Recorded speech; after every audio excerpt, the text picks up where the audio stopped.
To my channel Relationship Banks. My name's Ebenezer. I talk about having a successful relationship here. I want you to be happy in your relationship, and also in your home, so subscribe to my channel, so that anytime I upload a new video YouTube will send you a notification. Today I will be talking about 10 reasons not to have sex before marriage.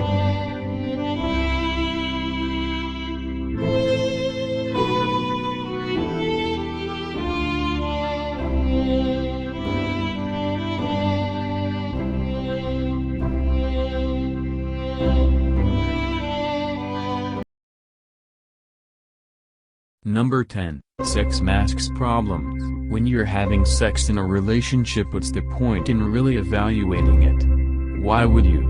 You're giving each other what you need. You might wonder sometimes if you're in love or if you could spend the rest of your life with this person, but you never really forced to look deeply. However, when you're not having sex, you're forced to really examine it. Let me give you an example. In my last relationship, I was having sex with my girlfriend and I wasn't sure if we were really in love or built to last, I think I said. So I cut it off in the middle of it. And guess what? All the real issues came right up to the surface. Because when you're not having sex, it's like, well, I want to have sex again, and I know you want to have sex again, and if we're really in love, then let's get married. But if we're not, let's stop wasting each other's time. Because you could waste years of each other's lives, just having sex. Number 9. Marriage allows you to evaluate your real feelings. So you start talking about no sex before marriage and everyone freaks out because it sounds extreme. But if I were to say no sex before love, that sounds more reasonable, right? Something you can get your head around. Well, the next question would be, how do you know if you're in love? My answer would be, you know if you're in love because you're willing to marry the person to have sex with them. Because no one is going to marry someone just to sleep with them. There's a verse in the Bible that reads, the heart is deceitful above all things, and it tells us that our hearts will deceive us into believing something that's not true, so we give our flesh what it wants. Imagine you're dating someone and you say to them, I'm in love with you, let's have sex. And they say back to you, I love you too, but let's get married first. You would be like, whoa, hold up, let me think about this, right? That's a whole different conversation, because we know marriage is hard to get out of. And that's what the purpose of marriage was always for, to allow us to evaluate our real feelings, to see if we were really in love, so we didn't get stuck with someone that we weren't in love with. Number 8. Sex connects us. Okay, this one is simple biology. There's a hormone released called oxytocin that makes women attached to men and makes men protective over women. Google it. If you connect to someone that you're not in love with, don't start complaining when shit start falling apart in your relationship because you never took the time to find out who that person really was. You jumped into bed, and a relationship really was. Plus, having multiple sex partners increase your risk of divorce. Again, Google it. It's like having a piece of duct tape, and you stick it to something, and then you pull it away, and then you stick it to something else, and you pull it away, and if you do this enough times, eventually it can't stick to anything. Sex is our connection mechanism hardwired into us. The good news, if you've already had sex, it's not too late. This connection mechanism can be restored with time. Number 7. Pregnancy. There's always the chance you could make a baby when you have sex, and as I've already demonstrated, if you're having sex outside of marriage, there's a pretty good chance it's because at least one of you isn't 100% sure they want to spend the rest of your life with that person. And if you make a baby with someone that you don't plan to be with for the long haul, there are only a few options and none of them are ideal. Abortion, adoption, single-parent home, or loveless relationship. Number 6. Everybody else is doing it. Here's a few stats for you.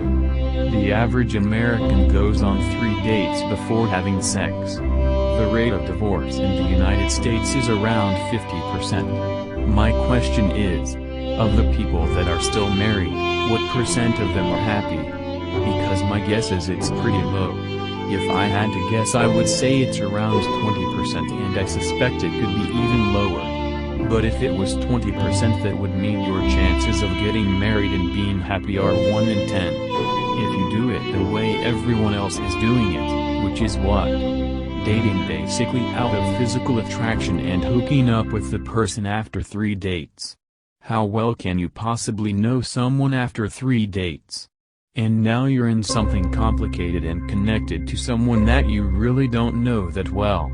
And that's how people end up divorced or unhappily married. Contrast his with the less than 1 in 10 divorce rate of couples that waited till marriage to have sex, and it ain't hard to see the right way to go about this. Is it hard? Yes. But isn't everything that works hard? Instant gratification never produces long-term happiness. Not in one single thing. It produces instant happiness, and there's a price to be paid for it down the road. Number 5, that which we obtain too easily we esteem too lightly. Thomas Paine. There's a saying that goes, what we obtain too easily we esteem too lightly, and it basically means that if something didn't cost you something, you don't really appreciate it that much. Outside of 2 isolated incidents, as of 2020 I've personally been abstinent now for the last 8 years, letting God prepare my heart for my future wife. If I were to meet her tomorrow, I think it's reasonable to assume that I would date her for at least a year before getting married. If I'm strong enough to make it to my wedding night, that will mean I have been abstaining from regular sex for 9 years by the time we get married and we get physical. If we get into an argument or disagreement, how quickly do you think I'll walk away from that relationship, knowing that it could be another 9 years before I find the next Mrs. Right? Whatever it is, we will work that shit out. Now contrast that. How easy is it for someone that had sex with their partner after 3 dates to throw it away and start over with someone new when things go south? Number 4, transfer of control. Coming into a relationship, the big thing that women have control over is when they have sex. 99 times out of 100 a woman is in control of that. But what often happens is that after sex, a woman will chase the man around for a relationship, the thing that he is in control of. Because when you boil it all the way down to the base, coming into a relationship, it was always supposed to be, a man was supposed to say to a woman, I will give you security, marriage, if you give me sex. So a woman that gives sex and doesn't get commitment is just giving and not getting. And a man that is getting sex and doesn't give commitment is just getting and not giving. This is why the world looks at a man that has sex with a lot of women as a stud, but a woman that has sex with a lot of men as a hoe. Not saying that one is less guilty of the other, but I did just prove my point. Number 3, if they marry you they mean it. Look, talk is cheap. Ladies, listen, guys are good salesmen. They can tell you they love you and they might even mean it when they say it. But if they will wait until your wedding night to have sex with you, they probably mean it. If they won't marry, then tell them get to stepping. Think how fast you will be able to go through the numbers of all the jokers until you find your Prince Charming that really does mean it. Trust me. He will be a lot happier you didn't sleep with all those guys along the way too.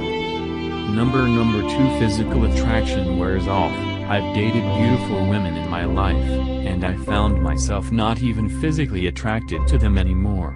I literally would lay next to them and would just rather have gone to sleep every night. There's a saying that goes, show me the hottest girl in the world and I'll show you a guy that's tired of F% kinger. While that saying is terrible, there's some truth to it. Because when you lead with physical attraction and then somehow find yourself in a relationship with that person, it's like the trick the universe plays on you. Now you're not physically attracted to them anymore because you never connected on a deeper level. Number 1, better to have long-term friends than short-term sex partners. Me and a couple friends started an organization called City Fam, and one of the taglines we like to use is friends with better benefits. Because what we found was life gets good when you have great relationships with others, especially members of the opposite sex. So why burn a relationship by having sex with someone that could be a great lifelong friend unless you're sure that you want to go to that level with the person for the long term? If you do decide to get physical, someone will catch feelings, and when that physical relationship ends, you will lose that person as a friend. Thank you for watching. Remember to subscribe, like, share, so that we can make the world a better place.